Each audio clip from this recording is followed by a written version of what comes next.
দুনিয়াতে এমনভাবে জীবনযাপন করো যেন তুমি একজন গরিব কিংবা পথিক। সহিহ বুখারী।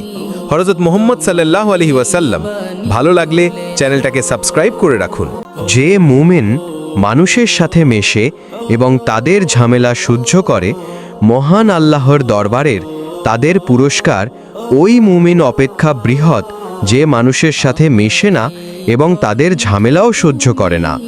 মশকাতুল আনোয়ার ফি গুরারিল আকবার, পৃষ্ঠা 193। হযরত মুহাম্মদ সাল্লাল্লাহু আলাইহি ওয়াসাল্লাম। ভালো লাগলে চ্যানেলটাকে সাবস্ক্রাইব করে রাখুন। আল্লাহ তোমাদের চেহারা সুরত ও ধন সম্পদ দেখবেন না, তিনি দেখবেন তোমাদের অন্তর ও কাজ। সহিহ মুসলিম। এখানে অন্তর মানে উদ্দেশ্য ও লক্ষ্য বা নিয়ত। হযরত মুহাম্মদ সাল্লাল্লাহু আলাইহি ওয়াসাল্লাম। ভিডিওটা ভালো লাগলে চ্যানেলটাকে সাবস্ক্রাইব করে রাখুন। তোমাদের কেউ মুমিন হবে না যতক্ষণ সে নিজের জন্য যা পছন্দ করে তার ভাইয়ের জন্যও তাই পছন্দ না করবে। সহিহ বুখারী। হযরত মুহাম্মদ